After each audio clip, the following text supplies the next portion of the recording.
বন্ধুরা, তোমরা কেমন আছো? আশা করি তোমরা খুব ভালো আছো। আমিও খুব ভালো আছি। আজকে তোমাদের আমি কাঠি কচু দিয়ে আলু দিয়ে ইলিশ মাছের ঝোল করে দেখাচ্ছি।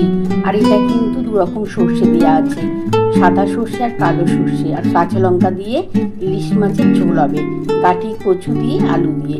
চলো বন্ধুরা, মশলাটা বেটে নিই। সর্ষেটা বেটে নিই, দু রকম সর্ষে আছে, সাদা আর কালো।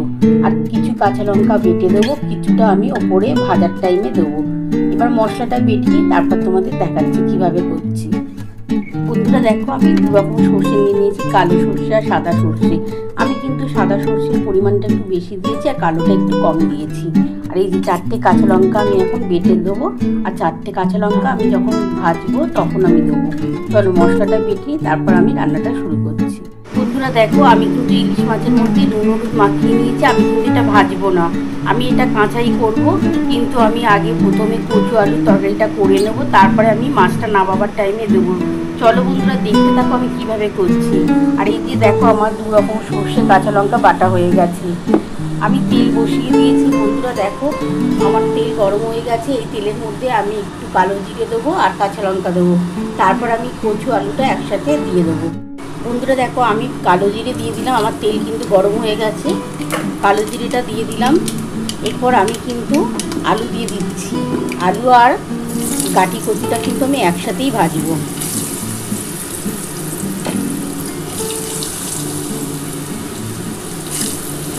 এবার কাঠি কচুটা দিয়ে দিলাম।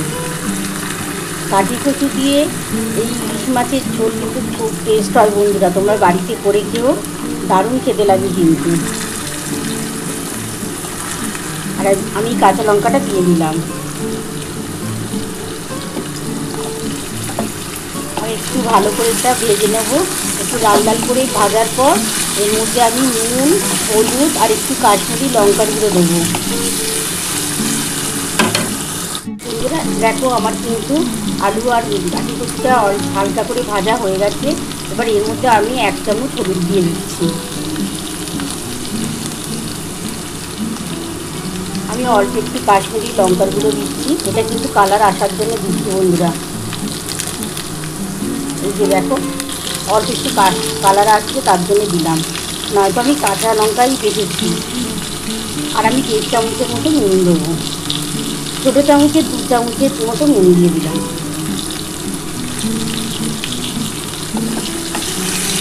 তোমরা তোমাদের পরিমাণ মতো নুনটা দিয়ে যতটা থাকবে কাঠি কচু বা আলু, তোমরা সেই বুঝে দিও।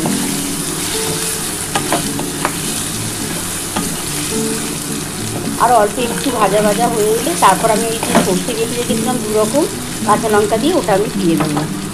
এগুলো দেখো, আমার কিন্তু ভাজা হয়ে গেছে। এবার আমি মশলাটা দিয়ে দিলাম, 2 রকম সর্ষে কাঁচা লঙ্কা। এর মধ্যে আমি অল্প একটু জল দিয়ে ঢেলে দেবো। মাছটা কিন্তু আমি ভাজিনি বন্ধুরা, আমার এটা মোটামুটি কমপ্লিট হয়ে যাবে। যখন একটু ঝোলটা টেনে টেনে আসে তখনই কিন্তু আমি মাছটা দেবো। কাঁচা করছি কিন্তু, মাছটা ভাজিনি। তোমরা কিন্তু ভেজে করতে পারো, কিন্তু আমি না ভেজে করবো, এটা টেস্ট কিন্তু দারুণ হয়। একটু মশলাটা হালকা করে কষিয়ে নিই, খুব বেশি কষাবো না, যেহেতু আমি সাদা সর্ষের সাথে কালো সর্ষে দিয়েছি। আর কালো সর্ষে বেশি কষালে তিতো হয়ে যায়।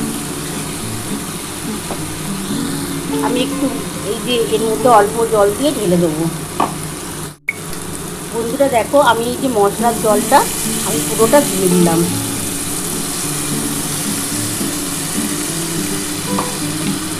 খুব বেশি কিন্তু সর্ষেটা কষালে তেতো হয়ে যাবে, সেই জন্য খুব বেশি কষালাম না। আর অল্প একটু জল দেবো, দিয়ে আমি ঢাকাটা দিয়ে দিচ্ছি। আমি এর মধ্যে অল্প একটুখানি চিনি দেবো টেস্টের জন্য। বন্ধুরা, আমি অল্প একটু চিনি দিলাম, একটু টেস্ট হওয়ার জন্য দিলাম, খুব বেশি কিন্তু দিলাম না। আর অল্প একটু জল দিয়ে দিলাম, একটু ঝোল ঝোলই ভালো লাগবে খেতে। এবার আমি ঢাকাটা দিয়ে দিচ্ছি। ঢাকা দিয়ে তারপর তোমাদের দেখা। বন্ধুরা, আমি ঢাকাটা দিয়ে দিলাম। আমি 10 মিনিট পর ফিরে আসছি। বন্ধুরা, আমি 10 মিনিট পর ফিরে এলাম, দেখি আমার কতটা হলো।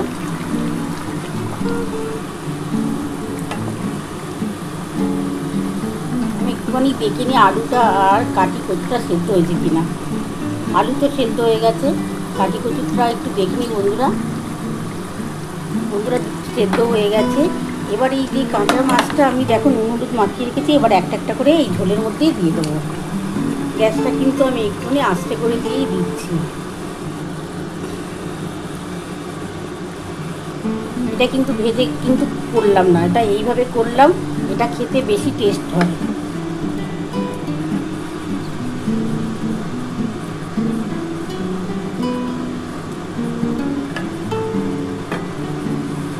এবার আমি ঢাকাটা দিয়ে দিলাম। আমি আরও 10 মিনিট পর ফিরে আসি, আশা করি তখন হয়ে যাওয়ার কথা। বন্ধুরা আমি 10 মিনিট পর ফিরে এলাম, দেখি আমি ঢাকাটা খুলে কতটা হলো। দেখো বন্ধুরা, দেখতে কিন্তু খুবই ভালো হয়েছে, কালারটাও ভালো এসেছে, আর এটা খেতেও খুব ভালো হয় বন্ধুরা। আর অল্প একটুখানি হলেই আমি নামিয়ে নেবো, মানে আর কিছুক্ষণ পর নামিয়ে দেবো। আর অল্প একটু ঝোলটা টেনে নিই, তারপরে আমি নামাচ্ছি। আমি ঢাকাটা ততক্ষণ দিয়ে দিলাম। বন্ধুরা আমি কিছুক্ষণ পর দেখো ফিরে এলাম, দেখো আমার কতটা হলো। দেখো আমার ঝোলটা কিন্তু বসে গেছে। এবার এই অবস্থাতে আমি নামিয়ে নিচ্ছি। নামিয়ে বন্ধুরা দেখো আমার কিন্তু কাটি কচু আলু দিয়ে ইলিশ মাছের ঝোল নামানো হয়ে গেছে। কেমন হয়েছে বন্ধুরা, তোমরা তো পুরো রেসিপিটাই দেখে নিয়েছো আমি কিভাবে করেছি। তোমাদের যদি আমার এই রেসিপি ভালো লেগে থাকে প্লিজ একটা লাইক সাবস্ক্রাইব করতে ভুলো না, আর কমেন্ট বক্সে অবশ্যই জানিও কেমন হয়েছে। তাহলে এরকম আরও নতুন নতুন রেসিপি নিয়ে তোমাদের সামনে হাজির হব। Thank you.